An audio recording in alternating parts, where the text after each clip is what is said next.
Sometimes you might feel a little sour when you walk in the door, but a sweet and sour treat like this is going to be the sweetest dinner of all.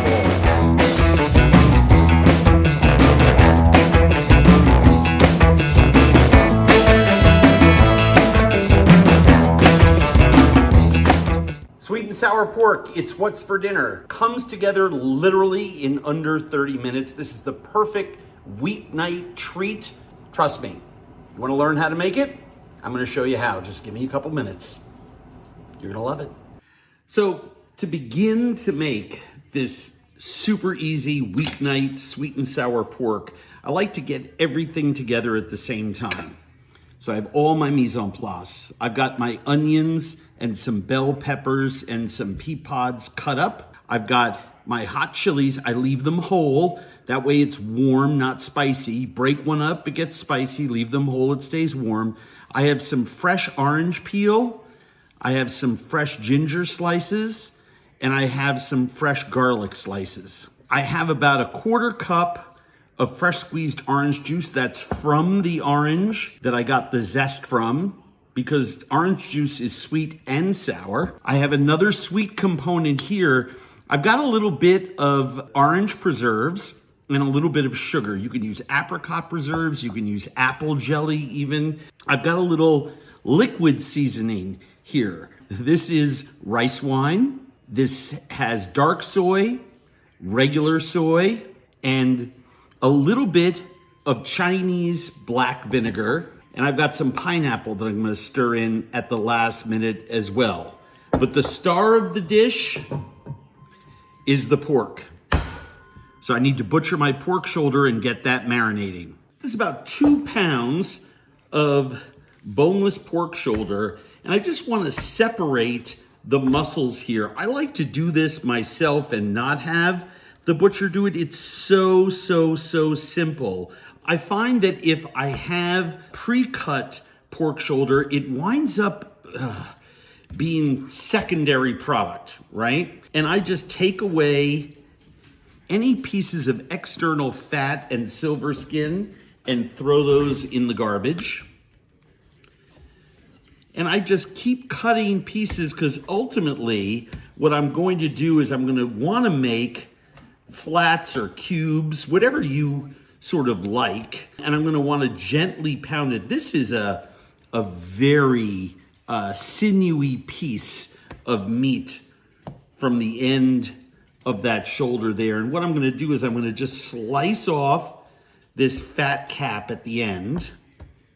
I'm going to slice off this piece of fat and sinew that's at the other end. And I'm just going to cut in between the other pieces of fat and sinew with my knife. I'm basically just cutting away pieces of pork that I can marinate that are going to be delicious. When it's attached to all of that connective tissue, it's not great. And it's not really suitable to cook with. But when I remove all that, it is pretty incredible how much meat I wind up with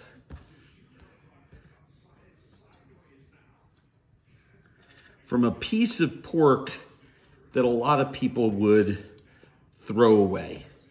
So here, I've got nice, beautiful strips of pork that I'm gonna put in my big bowl. We're gonna season that with our rice wine, our soy sauce, and our potato starch. But I gotta butcher the rest of this first. These other pieces, we can just cut at an angle so we get thin strips, and then we cut those in half so we get some bite-sized pieces.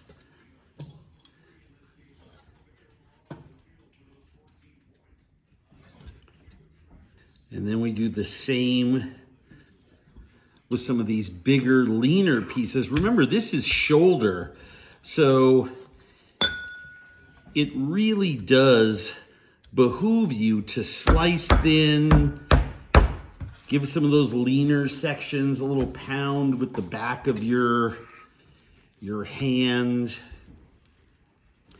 But the reason I don't use luxury cuts is that they tend to dry out. You can tap them with the back of your knife. Lots of little tricks. But this is going to be nice and tender when all is said and done. Don't you worry. And I want to just cut up, a couple of pounds here. I think I've probably got about 1.5 pounds total. This is the really fun part as far as I'm concerned. We're gonna add some liquid seasonings here, just like a tablespoon of rice wine, a tablespoon, maybe 2 teaspoons of soy. And I like to toss that and get that really well mixed before I add my potato starch. Now you can use cornstarch as well, but I've really been finding that for my twice cooked Chinese, Korean, Thai, Japanese foods like this, that coating it in potato starch, not a lot. I probably have about a 1/4 cup in there. It sort of absorbs it all kind of right away. And you can see there's nothing powdery on there. Maybe add another tablespoon or 2. Just want to make sure I have good coverage on all those pieces. I just want the exterior to look a little bit crumbly. See what I mean? See those pieces there look like they have starch on them? That's what we want. And you can literally start frying right away. I'm gonna give this about 10 minutes just to get to room temperature because the meat is cold, but we're gonna start frying this in oil. Then we're gonna add everything into our wok and we're gonna be in business. Now, while our pork is resting, I'm actually going to combine several of these bowls here. I'm gonna take the orange juice and I'm gonna pour it into the bowl that has my sugar and my preserves in them. And I'm just gonna stir that to dissolve the sugar. And then I'm gonna add this to my soy mixture here. And the reason is that way I can just throw one movement at the wok when I put the liquids in for the last move before we plate. Much easier to add 1 bowl than to add 3. So I have about 2.5, 3 cups of oil in my wok. I've had it over very low heat for about 1/2 hour. And to see that it's the right temperature to fry, you can just stick the edge of a wooden chopstick in, and if it starts to sizzle, it's the right temperature. That did not sizzle, which means it's not the right temperature. And I want to show you how easy it is. This is my thermometer. And when I stick my thermometer into the oil, it verifies that. We're at 310. And I want this to be about 350. So I'm gonna raise the heat 1 click and let that sit for a couple more minutes. All right, so I've got my trusty chopstick again. I'm gonna lower this into the oil. And I don't know if you can see that, but at the very tip of that chopstick, it is sizzling. You see those little bubbles there? So that means I am good to go. And I'm going to drop these pieces one at a time, carefully, into the oil. I'm going to probably do this in 2 batches. I want them to get nice and crispy. I don't want them to dry out. And I'm going to take my chopstick, just move these around, make sure these don't stick together. Now the reason I'm doing this in batches is 2 reasons. One, I don't want to crowd the pan, drop the temperature too much, want to promote even cooking, all those good reasons. And while that's cooking, I'm going to get one of my wok tools. And once this is nice and crispy and just cooked through, I will take them out. Because when they go back in, they'll still be warm, but all they're going to do is heat back up in the sauce briefly.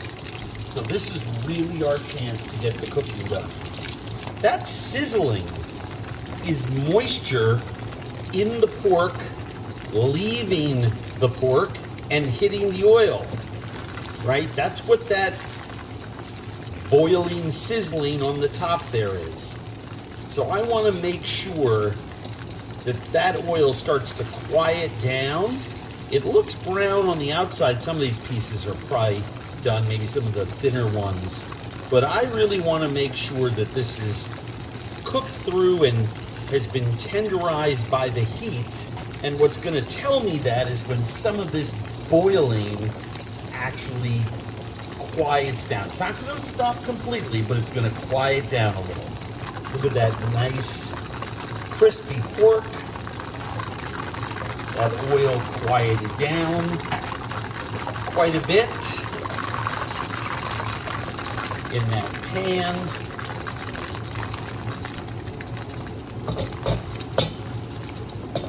Give it a little shake, and we'll let that get brown and crispy. All right, this second batch, nice and crispy. That is what you want your pork to look like. Now I should point out, remember I told you when I mixed the potato starch, I wanted that sort of pebbly finish, that sort of shaggy finish? That's what that crust is right there. You can actually see it on the exterior of the pork. So I tipped all the oil away, except about, I don't know, 2 tablespoons there that's in the middle. I'm turning my heat up to a higher temperature. I can see the smoke in there. And I just want to sprinkle my batch of aromatics in there and let them get hot in that oil. Those little brown flecks are all the sticky bits from the pork. I don't want my garlic to burn. You can sort of smell the orange. When I see my red peppers getting toasted and browned in that oil, I push my aromatics to the top. And I add my onions.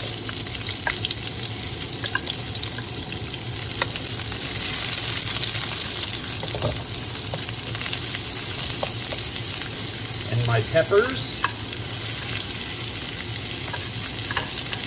And my snow peas.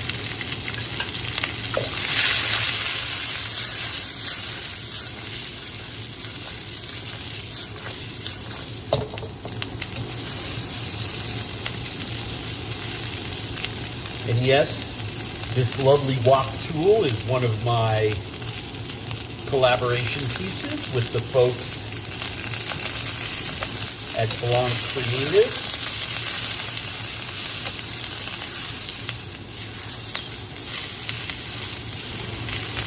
And now I'm going to add my pork. Oops. I don't want to add the paper toweling back in there. I'm going to add the pork.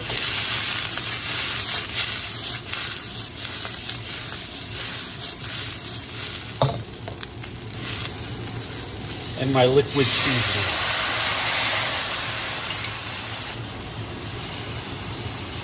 Last but not least, my pineapple.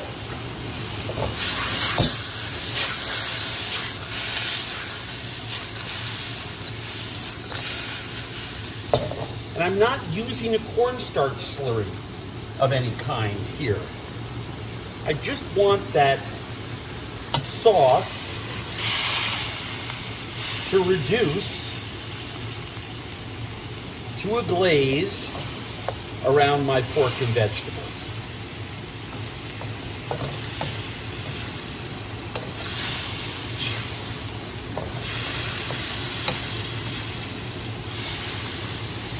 It's been about a minute, and when I tip this, I can see I don't really have that much liquid left in there, but what liquid that there was has glazed around the pork.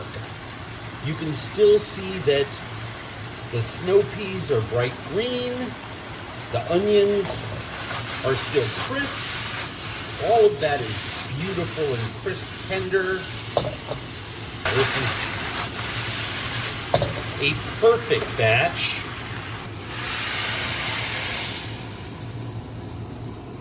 And spill that out into a bowl and bring this to the table.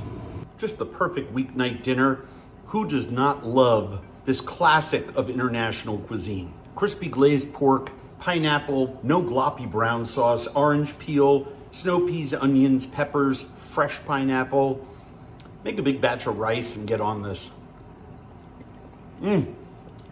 This is the epitome of deliciousness. Poc Chuc, one of the 2 or 3 most relevant dishes of the entire Maya Peninsula, down in the Riviera Maya, from Cancun down to Tulum. Corn, salsa, that citrus and smoke-kissed marinated pork, the beans. Let's put this plate together, shall we? So, step 1, marinate our pork. Step 2, soak our black beans in water overnight. So for the pork, orange juice, lime juice, equal parts. I need about 1/3 cup of each. Then just a little bit of white vinegar, maybe a touch of sugar, and my spice mixture. Now this is annatto seed and mustard seed ground up, oregano, dried guajillo chilies. The list is in the recipe, or you can just find a nice Mexican Sazon, or even my Mexican seasoning from Badia would work, but you just want to marinate that pork overnight in that mixture. I have an extra garlic clove from another recipe. I'm just going to smash that and throw that into the liquid as well.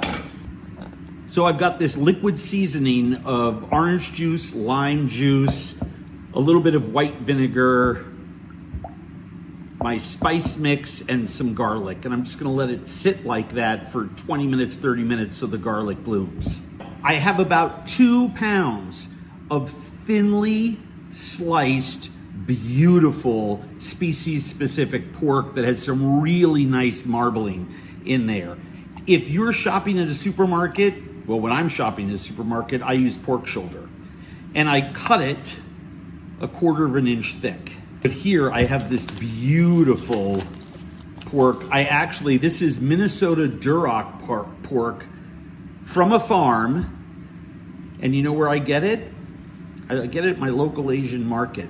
It's $5 a pound, and it's 5 times the quality. If you notice, my pork here is sitting outside of the liquid, but that's why I just get my hands in there and start mixing it up. You just want full contact. You don't need tons of marinade, right? You just need enough to cover. I'm gonna wind up putting this in a Ziploc bag, but I wanna make sure that all the pork comes in contact with that marinade. And we let that sit for 24 hours. All right, another bowl. My black beans. I pick through them twice. Once before I add water, just to make sure there's no stones or anything that doesn't belong in there. Looks good to me. Then I'm gonna cover it with water, and we'll see if any nasty ones like that one definitely would have floated up to the top. But if they float up to the top, sometimes they're cracked or not good. So you just want to make sure that you have a nice bunch of black beans. We'll let that soak 24 hours in water overnight. Room temperature water, 3 inches over where the beans are. No floaters. Put a lid on this, put that in the fridge. So along with my beans and my pork and ultimately a couple of other things on the plate, I love to have some pickled onions, but I don't want to do it with just vinegar. So I want to do it with that same mixture of orange juice, lime juice. I'm going to throw in a habanero chili because I want that pickling liquid to be hot. And when I say pickling liquid, yeah, we're gonna pickle some red onions really fast, let it sit in the refrigerator for 3-4 hours. That acid will penetrate those onions, they'll be delicious. So that's next. So when I'm cutting a pepper like this, I don't wanna get it all over my fingers. I also don't wanna put on gloves or anything just to cut one chili. So all I do is I hold onto the stem, place my knife on top of it, cut it in half. You want it a little spicier? Cut it in quarters. You want it really spicy? Mince it. But I don't want anyone eating any of these pieces by accident. So I'm not gonna mince it. I'm just gonna quarter it, place it right in the lime juice. So I've got the juice of 3 or 4 oranges, the juice of a lime, a habanero.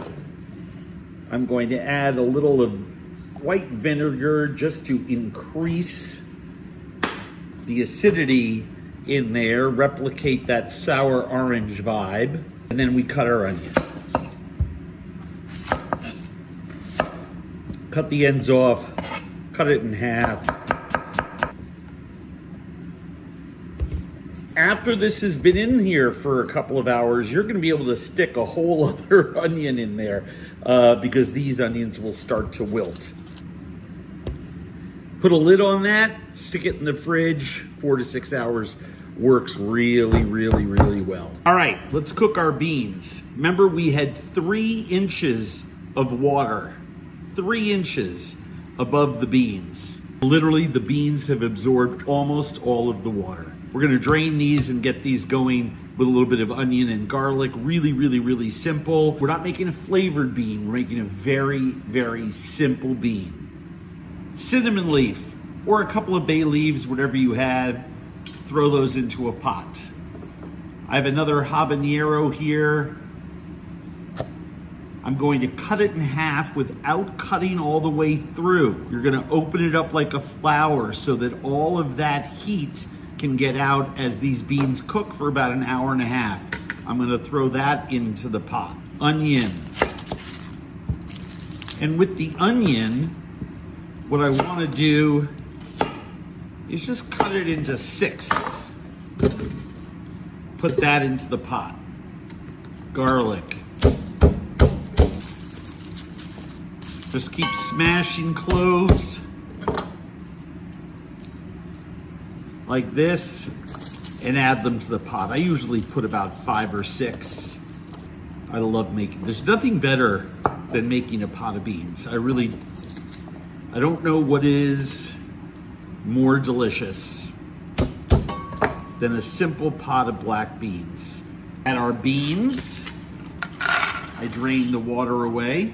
And then we're just gonna cover this with water, just about, I don't know, 1/4 inch above those black beans and simmer them covered for an hour and a half. Oh, I forgot. I do like to put a little oregano in there. These are oregano flower buds. I'm just smashing them with my hand. All right, this is 1 quart of water. And it basically is just enough to cover them. We're gonna turn that on to bring it to a simmer and put a lid on that. We'll keep checking them. We want these to simmer, but with the lid on, we'll retain a lot of that liquid and we'll have beautiful black beans. So the beans are simmering, easiest thing in the world. Just throw a little lid on it, lower the heat, and let it cook for an hour and a half is usually about perfect, but I'll check them after an hour. Okay, so the beans have cooked. They're perfectly tender. And then just, kind of mash with a spoon against the side so that you kind of thicken that up, but you don't like a third of the beans against the side of the pot. Give it a little stir and look what happens. Beans, pickled onions. I made some rice. But what defines this dish is this incredible marinated pork that has soaked up so much of that orange and all of those seasonings. All I want to do is drain a little bit of that liquid. There's not much, right? I mean, there's not much, but I want to drain a little bit of it. I want to toss a little oil in there, and we're just going to touch these pieces on the grill. You don't want to cook them too long. They'll just dry out. They're thin slices. Just touch them on the grill. Minute on each side. Just get a little char. High direct heat. We'll cook these, bring them in, then we'll eat.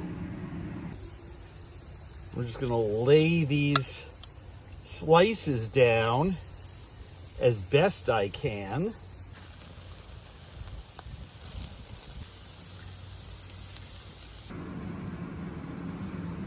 I have a little bit of rice on my plate, any kind will do. It's summer. This is the first of the summer corn from the state of Georgia. It's pretty darn good. So I just grilled a little. I've got my beans. I just seasoned them with a little bit of salt and a little bit of cilantro. Now let's take a few slices of this citrus and spice marinated pork. Put a little lime wedge on there for garnish. I've got a little bit of tomato salsa. It's just tomato, onion, cilantro, some chilies. Remember these? Marinated in that same sour orange. Don't skimp on that, please. This right here is what this is all about. Want to throw some tortillas on there? By all means, go ahead. Let's take a look at this, huh? Heaven. Despite the dogs fighting upstairs, I could not be more proud of this dish. And how does it all taste? Well, wrapped up in a little tortilla.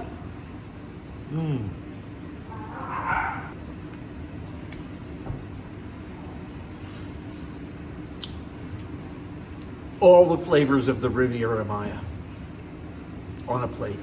Wake up, America, and smell and taste the awesomeness of that delicious pork roll stuffed with sauerkraut and sweet and sour red cabbage, studded with sage, caramelized onions and thyme, a little bit of garlic. This, my friends, is what you want to make for dinner, don't you? Subscribe to Spilled Milk. We'll show you how to make this. Next thing that you want to do, you want to mince a couple of onions. And in my original recipe, I always added these raw. But over the years, since I've been playing around with this, I've found that sauteing the onions and adding all of my seasonings there before I add it to the ground raw pork actually is a much more flavorful and elegant way to do this, and the result is infinitely nicer. And you get that wonderful caramelized onion flavor in your pork. And I don't need to be very precise about this dice, because it's gonna caramelize. So just a rough chop. We just don't want very big pieces because we're gonna be slicing through this elegant bacon wrapped meatloaf. And I like a lot of caramelized onion in this. Some oil in a hot pan. Add your onion.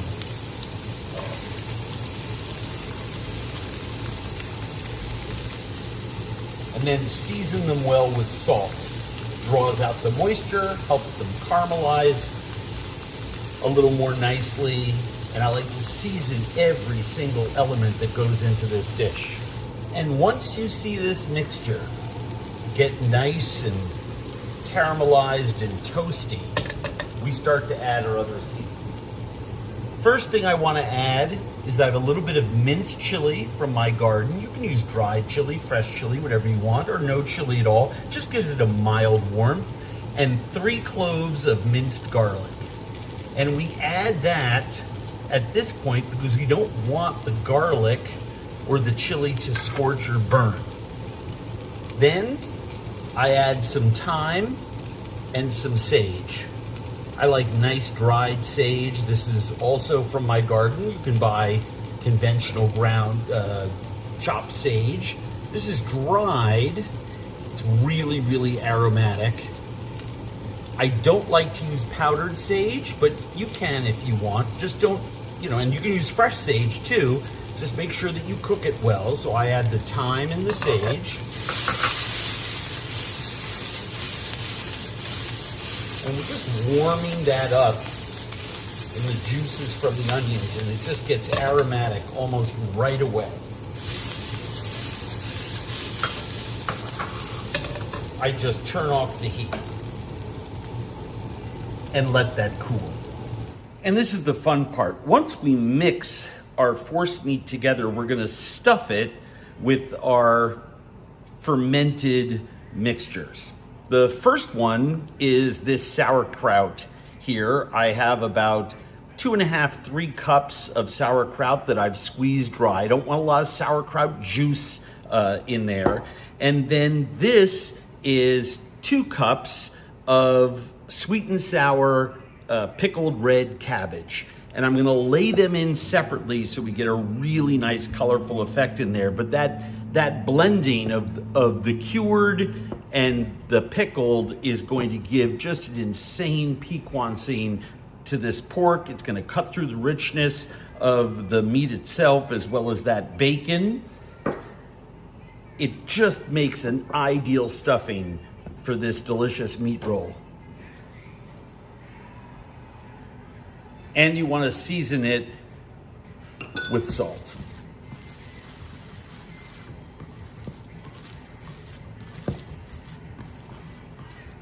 And then we're ready to get into the fun part.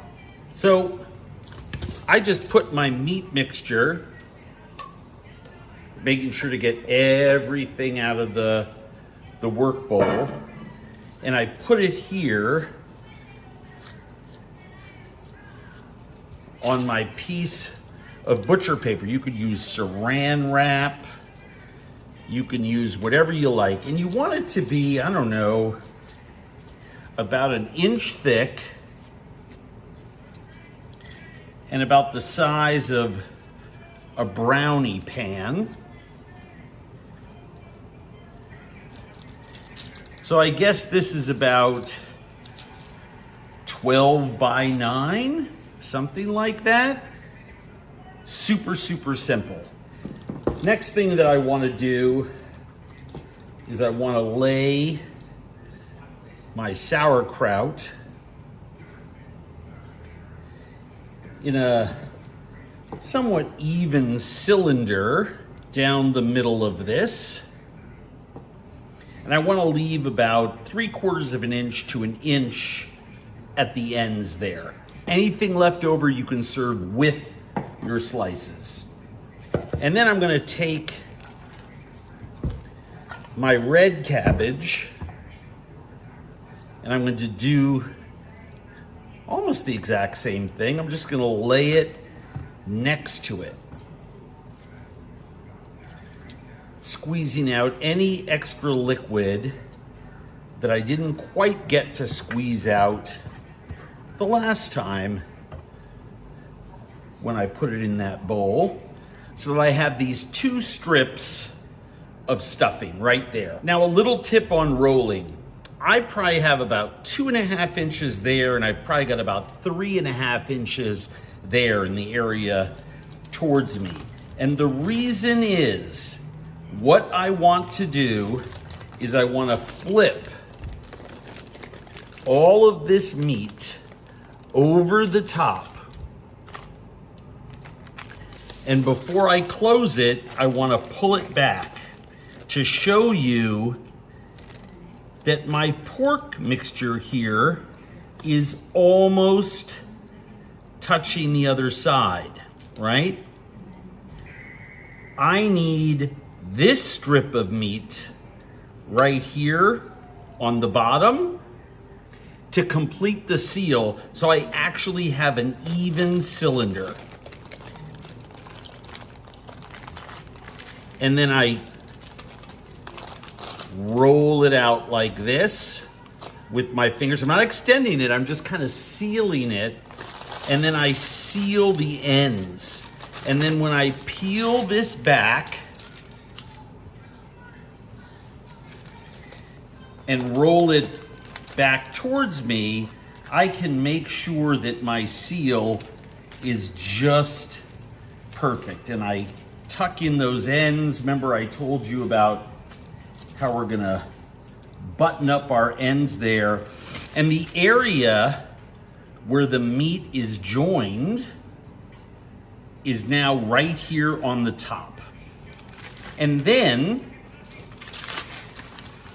put that to the side, place a lasagna pan or baking tray there, right? It's gonna fit right in there. And you can just slide that in.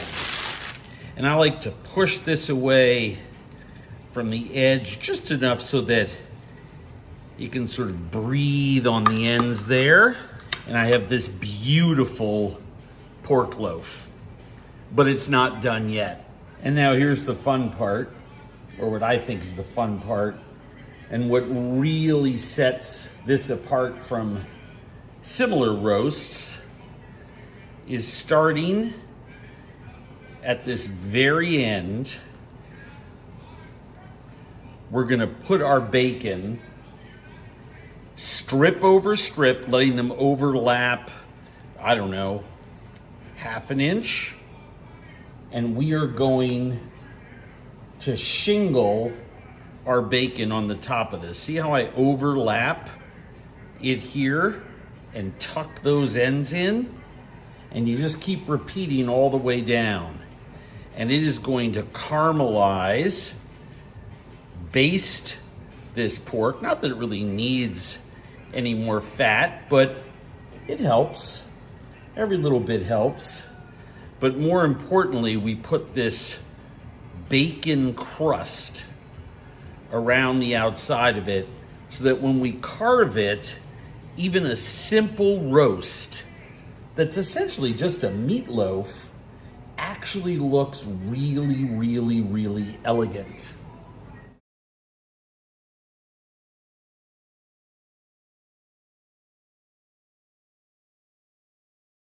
So I think I'm gonna stick an extra piece on each end to make sure it's really, really covered there at the end.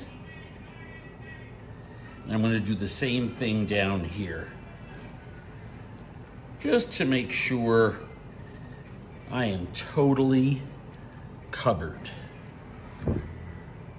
How does that look? Pretty darn good, huh? Now, if you wanna get really fancy and it's your thing, it's not really mine, because I don't want to make this too sweet. I'd rather put a sweet condiment with it.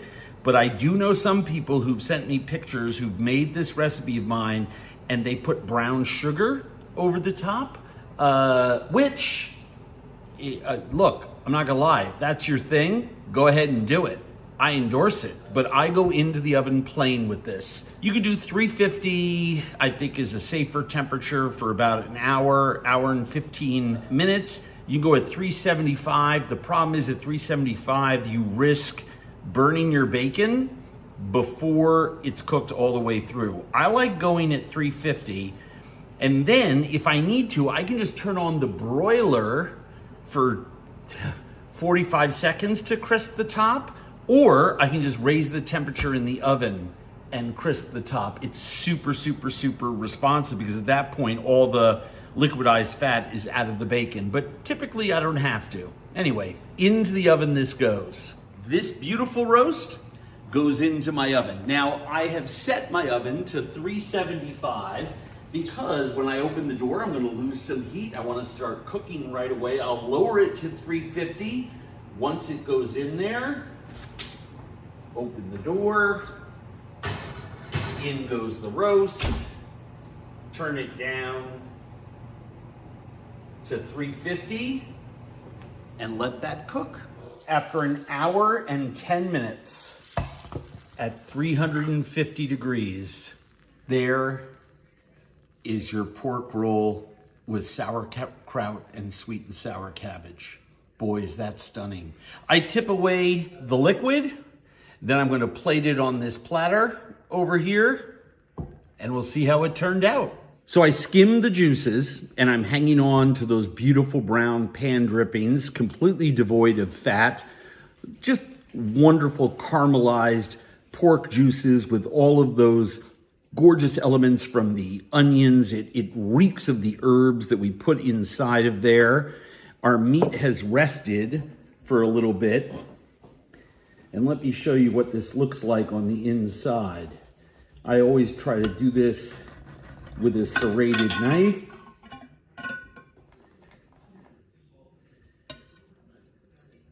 Make a few cuts.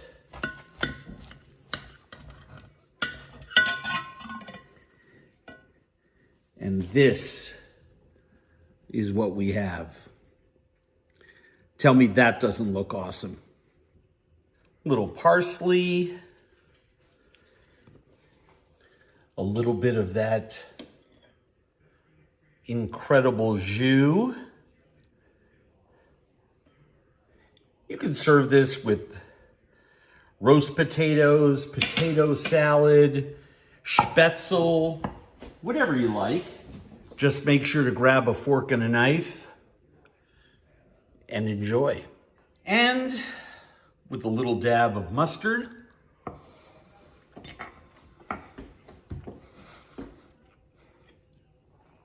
there is literally nothing better. What a homey, delicious, easy, fast, simple, inexpensive recipe that'll feed 5-6 people easy. Although I like to serve it for 4, make sure I have leftovers for the next day, because you know I like it on a sandwich. You're gonna wanna make this recipe. I know you're gonna love it. Make sure you do. Let me know what you think of it. It's one of my family favorites. I hope it becomes one of yours. Crispy pork pancake with a delicious citrus sauce to dip into, spiked with Thai chilies. This is that kind of craveable Asian influenced stoner food that everybody delights in. It's really good, super, super simple. A technique that you can use with chicken, with shrimp, with just about any protein, or just veg if you like. You wanna make this? Stick around, I'm gonna show you how. All right, so let's make these delicious pork and onion pancakes with a sweet and sour fish sauce to dip into. I have 5 tablespoons of cornstarch. I have a half cup of cold water. And I'm just going to combine those. I'm just gonna swirl this around. I have this cornstarch slurry, and you can see on the side here, I have some starch that needs to be dissolved.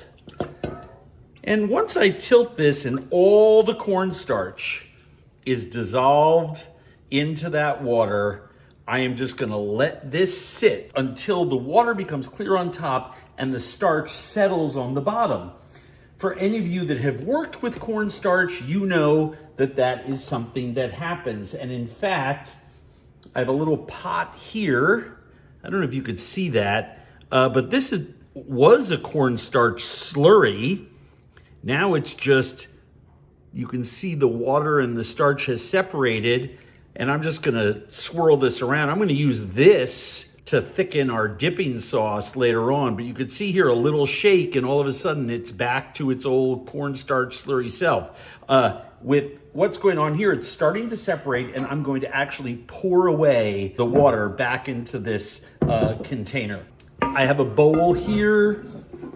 I have my boneless pork chops. I've trimmed them, taken them off the bone, left a little bit of fat on there. And all I'm going to do is cut these. You can do cubes, you can do strips. If you do cubes, I like them about, I don't know, 1/3 of an inch square. Oh my gosh, Luca, really?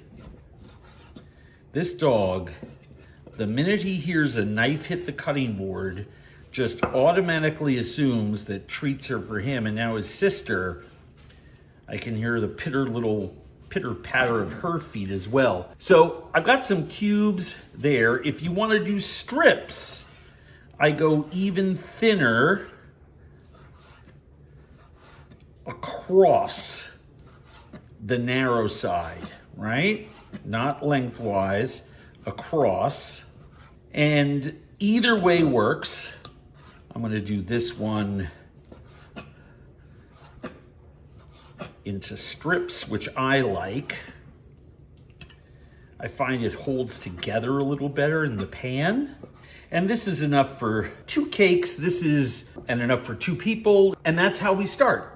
And then we're going to add the rest of our ingredients to season the pancake. I get the nastiest emails from people about, do you sterilize your board? It's like, it's an edited piece of content, but I want to show you, of course I clean my board all the time. And now that it's January and it's cold outside, it's time for me to take this board and actually sand it and treat it again. I want to mince some scallions. I love the flavor of the scallions. I love the color of the scallions. I'm just coming straight across. I mean, that's about I don't know, a loose 1/2 cup of scallion. I'm gonna put some salt in there. Some ground white pepper. It's a nice Thai white pepper. Tablespoon of rice wine. Just a little bit. I'm going to add just like a teaspoon of dark soy. Dark soy is a wonderful ingredient because very little of it has a lot of soy flavor without adding tablespoons and tablespoons of liquid to a dish. And then all I'm gonna do is stir this up and let you can see there's not even any running liquid. It's just gonna marinate there with the salt and the pepper and the scallion, and we'll get on to our next batch of ingredients for our pancake. All right, I have 1/2 an onion here, and I'm using a mandolin because I literally want every slice to be thin and identical. Perfect example of when to use a mandolin. We have some center cores in there that will break up when I'm adding the cornstarch. We'll just put that on top for now. What do I mean by adding the cornstarch? Why don't you add it now, Andrew? Well, I don't want to stir this, but if you look over here, you can actually see the water is settling And what's being left behind is the actual hydrated cornstarch, which is different than just dumping 5 tablespoons into the meat. What I want to do is I want the cornstarch, which is, powdery, so it hydrates almost right away. Then it settles to the bottom and gets stiff, and then I'm going to slowly pour the water back, and not all of the water will return to the vessel I'm going to shed it into. What's going to be left behind is like a crumbly cornstarch paste that's hydrated with an ounce of water or so, and that is what I'm going to mix in here. It'll blend with those other liquids, and I will make 2 pancakes out of this and have this wonderful dipping sauce that we will dunk our pancake pieces into. And the dipping sauce is really easy to make. I'm going to bring it up to a simmer on the stove, probably in this little bowl itself, which you can do with a very low flame underneath. This is coconut sugar, used in a lot of Thai, Vietnamese, and Laotian cooking, Cambodian cooking. It's just delicious. It doesn't taste of coconut. I just love the flavor of it. I'm going to add a few tablespoons of orange juice. I'm just going to squeeze this cut orange. I have 2 tablespoons in there. I'm going to add the juice of a lime. I'm going to add a Thai chili. These are very, very, very spicy, and I'm going to make sure that I mince it and then come the other way so it's nice and broken up, and it will make this sauce very spicy. If you don't want it super spicy, use half a Thai chili and then come back for more. I have some Macroot lime leaves here. I already have 1 lime flavor in here, right? I've got the lime juice in the sauce. So let's put the Macroot lime leaf into the pancake, right? I am going to add, and here I want the volume of the liquid, traditional soy sauce, about a tablespoon. I'm going to add about a tablespoon of fish sauce, really nice umami flavor. I'm going to add a little bit of rice wine, about a tablespoon or so, plus a teaspoon, 4 teaspoons.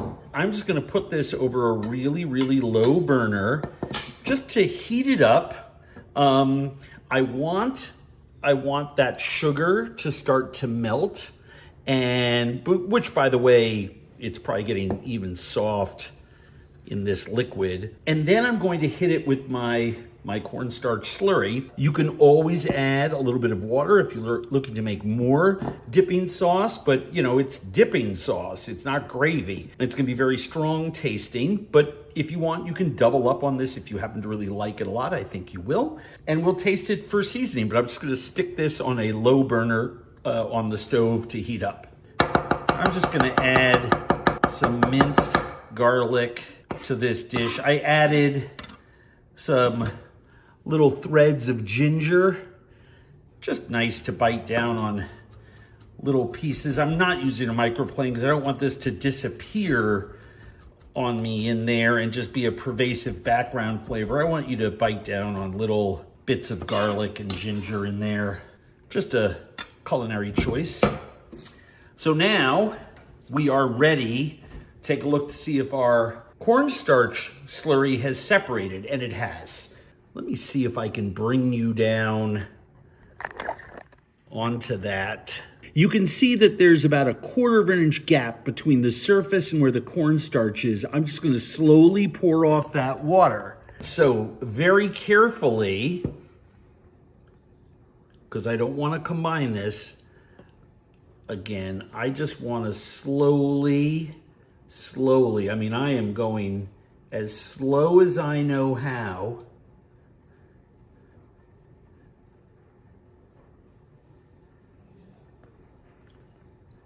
And look at that, water is coming off. You can use, you can use potato starch for this too.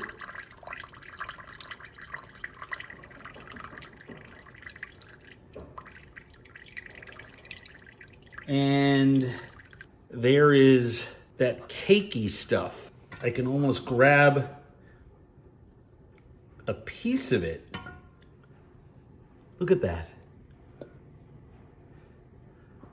And drop it into whatever liquid was left behind there. It's sort of really concentrated stuff. I want all of that in my pancake, but I don't want big clumps of it. So I'm actually gonna use my fingers, try to manipulate this. It's like clay. It's like I've gone back to arts and crafts, and it is very gluey. But using my fingers, I'm able to make sure that all of that glue, and by the way, use cold water when you wash your fingers, all of that glue is going to be what holds our pancake together. And then we mix that together with all of our other ingredients. And even though it feels wet to the touch, and I'm sure it looks very wet to you, when we put down half of this mixture into a pan and spread it out, it will hold together. And we'll be able to make a fantastic crispy pork pancake that's brittle, that you can pull pieces off of and dunk into that sauce. So let's get all this stuff cleaned up and we'll get on with that process. That sauce is simmering. I've got some traditional cornstarch slurry here. That is 4-to-1 water to cornstarch. And as I pour a few tablespoons of this in and give it a little whisk, it will start to thicken up. We'll make a lovely, lovely dipping sauce.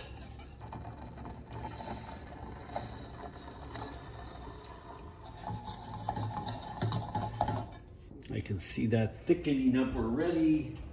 I'll get my whisk.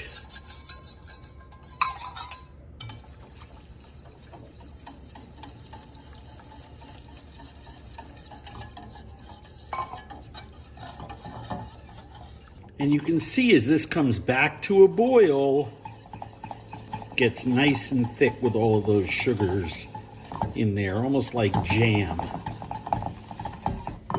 Kill the heat. Keep whisking. Give it a taste. Oh, yum. Now, I like it thick like this. You do you.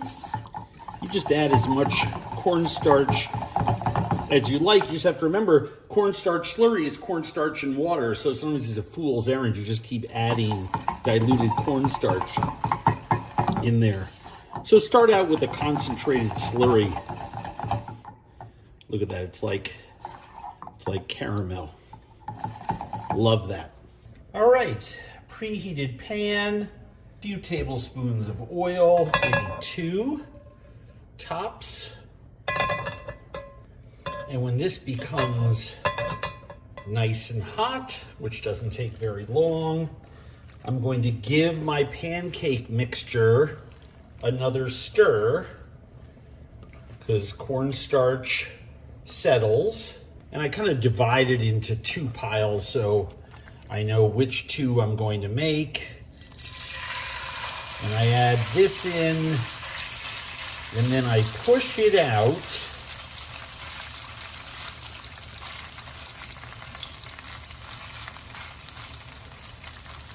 And I want everything in a single layer. Those onions help everything. You don't want to spread it too thin, right? And then you can just take a little bit of that cornstarch liquid in the bottom and swirl that around because that will help the pancake side of things. And we just let that get nice and crisp on one side before we flip it to the other. Now this has been cooking for about 3-4 minutes. And if it doesn't move, you can loosen it with a spatula very carefully and it'll move. What I am dealing with now is I know the onions are getting very close to being burnt. They're nice and dark brown, but I want to cook this as far as I can on one side so that everything kind of knits together as the meat shrinks, as the pancake mixture, that cornstarch and liquid on the top sort of heats up, it thickens, and that all helps me to hold it together when I flip it. Now you can do smaller ones. You know, I'm a bold risk taker. What can I say? You know, I want to go big or go home. So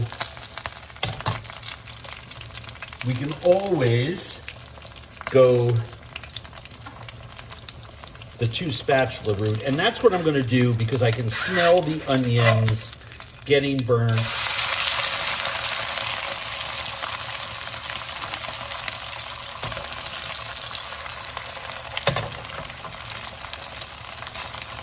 That is crispy pork pancake perfection. I'm not going to lie to you. I mean, that is perfect. This, I mean, it's pork, right? So we want to make sure it's just cooked through. We don't want to overcook it. Right? It's moving. That's a good sign. Obviously, it takes less time on the second side than on the first. So, I don't know. I probably went 6 minutes on the first side, and we've probably gone 3 already on this, maybe 4. So maybe I'll go another minute. Again, I don't want it tough, but you want to make sure it's cooked through and crispy on both sides so it holds together. All right, tilt the oil away.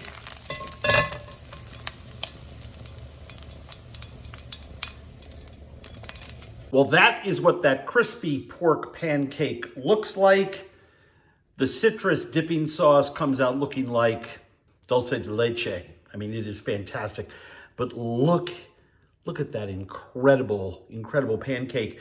Now, typically what I do, because the recipe makes 2 about this size, and it's enough for, you know, a course for 4 or 5 people. It's enough for, you know, paired with the vegetable, maybe a steamed piece of fish, becomes a lovely, lovely meal. But of course, what matters is how this tastes, right? So, all we want to do is take our pancake, break off a chunk, like this. That's why it's such a great shareable meal. Drag it through that sauce. You can't have this, baby. It's too spicy. Dogs want to eat absolutely everything. So here's the deal. Get in on this. Get in on this now. You are going to love to make this recipe all year long. Trust me.